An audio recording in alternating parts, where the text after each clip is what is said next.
Awal kisah lu kan katanya lu dari kecil itu nggak mengenal orang tua ya? Saya semacam kayak dipasung, dibotakin, ya, hidup di jalanan. Umur berapa itu?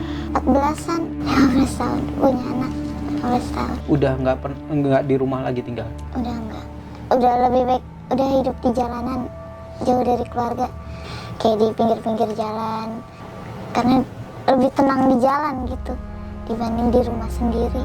Orang tuh ngomong itu udah jalan pilihan lo, udah lo jalanin aja gimana keadaannya, apapun yang terjadi, mau sehat sakit udah telan sendiri. Kehidupan sehari-hari teman yang nanggung semua, lebih ngerti daripada saudara sendiri.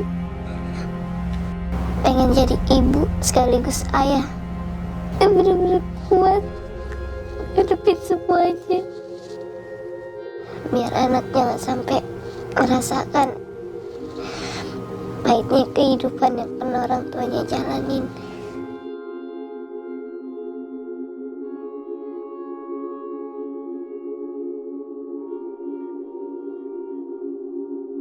Sahabat Ruang Rasa, ketemu lagi di Ruang Rasa Project. Jadi di konten yang kali ini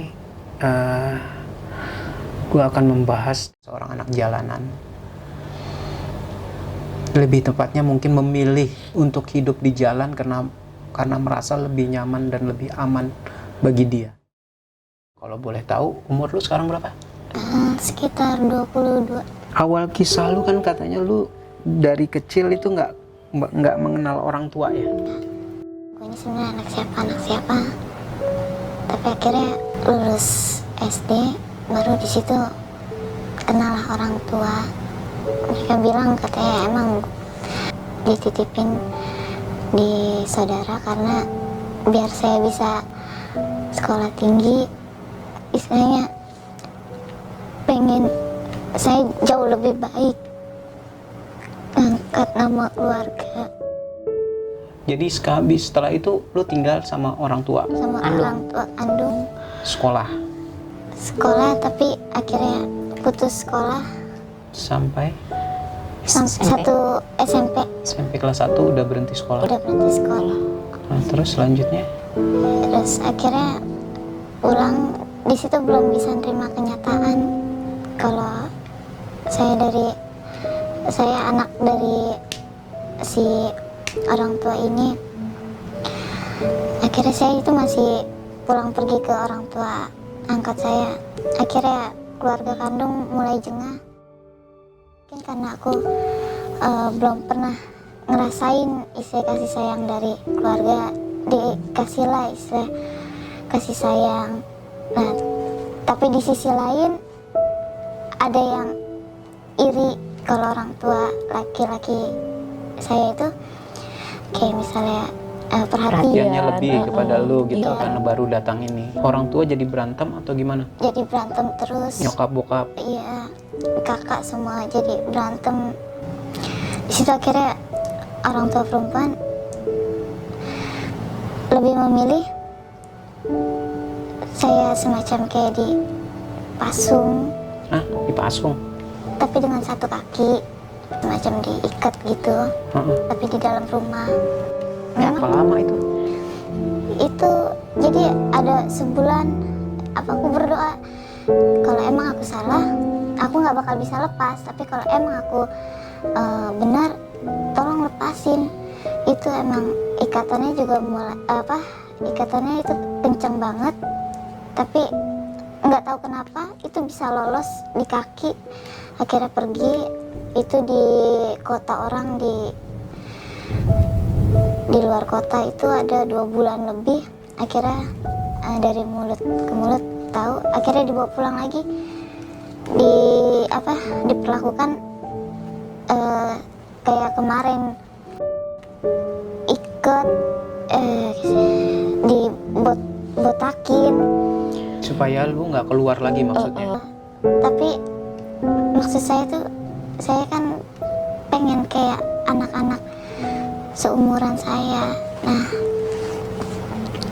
tapi orang tua punya pikiran lain apa gimana nggak ngerti.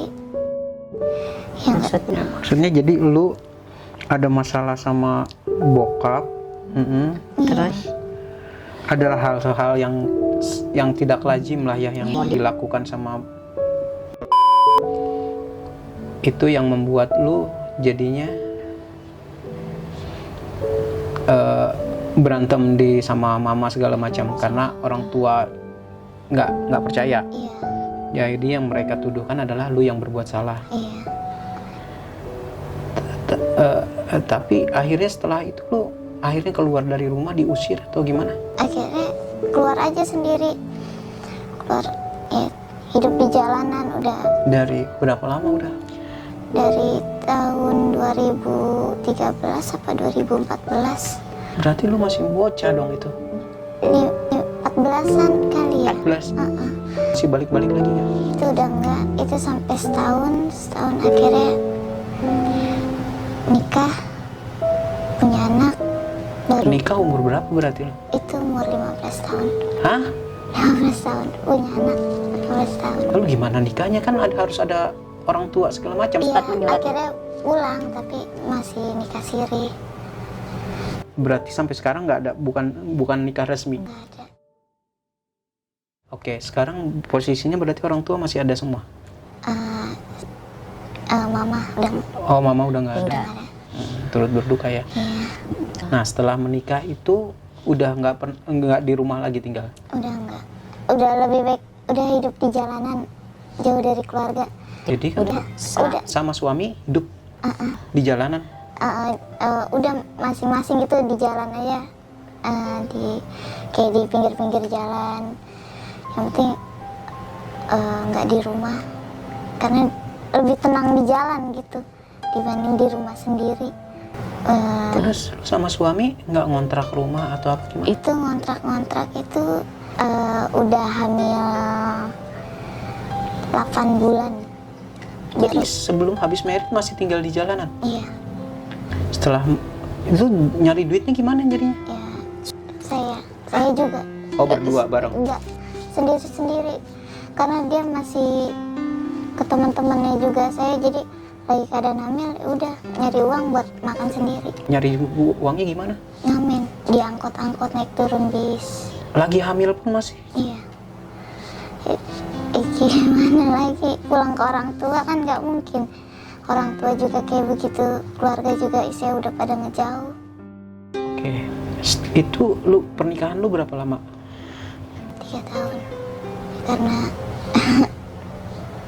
kita udah jauh dari orang tua, masih ada anak udah keluar aja, masih kadang kita tetap nyari uang, anak dibawa dipukulin, kadang masih Dipukulin maksudnya? iya Sama suami? sama suami. Oke, ya udahlah, lebih baik sendiri daripada nerusin. Pokoknya keluar dari rumah itu udah bawa badan sendiri, udah ada anak, udah Sama anak aja. Anak sampai sekarang masih? Masih, alhamdulillah masih. Umur berapa sekarang anak berarti? Anak umur 5 tahun. Kalau ketemu kadang kita nggak berani, masih takut. Sampai kemarin pun kejadian kita dikeroyok 4 orang. Kita pulang dipukulin di pinggir jalan, udah kayak mukulin maling di situ. Kita mau udahan tapi dia nggak mau gitu. Lu kan harusnya Bisa lapor ke keluarga atau Dari situ udah orang tuh ngomong itu udah jalan pilihan lo, udah lo jalanin aja gimana keadaannya, apapun yang terjadi, mau sehat sakit udah telan sendiri. lu di jalanan gitu selama ini gimana?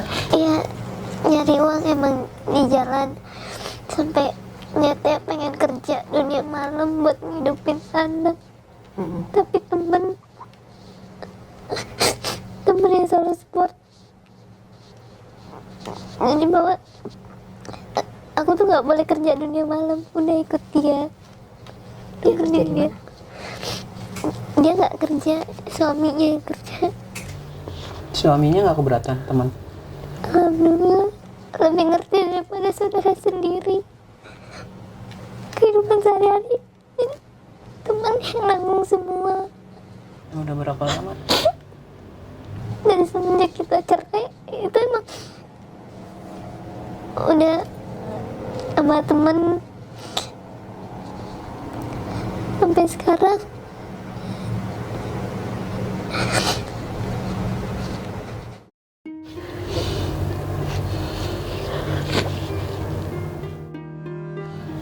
Buat temennya dia, siapapun itu, mungkin lu nonton, gue ucapin terima kasih ya untuk kebesaran hati dan perhatian lu terhadap sesama lah ya, terlepas dari apapun itu.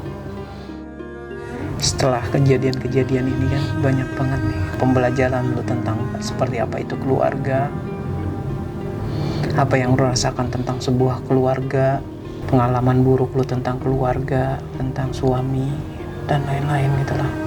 Apa sih harapan lu ke depannya untuk lu, anak lu? Pengen jadi ibu sekaligus ayah yang benar-benar kuat hadapin semuanya. Ingin jauh lebih baik lagi. Depannya pengen yang terbaik buat anak.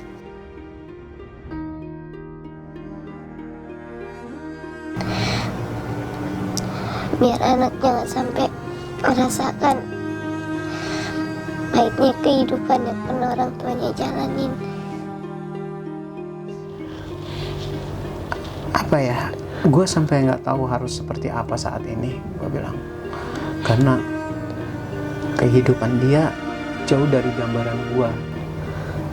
Menurut gue sih sangat memprihatinkan ya, tragis juga dari segi dia, dari keluarga, orang tuanya juga begini, dari segi dia dan suami juga begini, dan kondisinya dia sekarang seperti ini. Dan kenapa gue secara pribadi suka membawakan konten-konten seperti ini, dan gue insya Allah berjuang terus untuk membuat seperti ini, karena kisah-kisah ini membuat gue lebih bersyukur akan kehidupan gue secara pribadi. Gue juga izin sama lu ya, maksudnya ini kita tayangin nih. Iya. Kita akan tayangin, semoga ini juga bisa bermanfaat sebagai bahan renungan, bahan pembelajaran, bahwa ada orang di luar sana juga baik seperti sahabatnya dia yang mau membantu dia tanpa pamrih. Ya semoga kedepannya kita akan menjadi lebih baik. Ya bismillah, Allah maha mengetahui yang mana yang terbaik buat umatnya, yang mana terbaik buat hambanya. Insya Allah ya kita sekarang sebagai umat manusia ya bisa berdoa dan berusaha, karena yang menentukan semua yang di atas. Ya semoga ada hikmah lah ya di balik cerita lu ini, untuk mungkin sebagai pembelajaran lu buat gua dan orang-orang yang nanti mungkin sebagian yang nonton juga. Semoga ini berarti buat orang banyak ya. Gua salam buat anak lu Ya. Tetap jadi ibu yang kuat, yang tegar, yang selalu ada buat anaknya ya, karena ya pasti butuh ibu yang kuat seperti lu, karena dia nggak punya siapa-siapa saat ini selain lu. Oke, sahabat tulang rasa, sampai jumpa lagi di episode berikutnya. Semoga selalu menjadi dan membawa kebaikan buat orang banyak. Dah.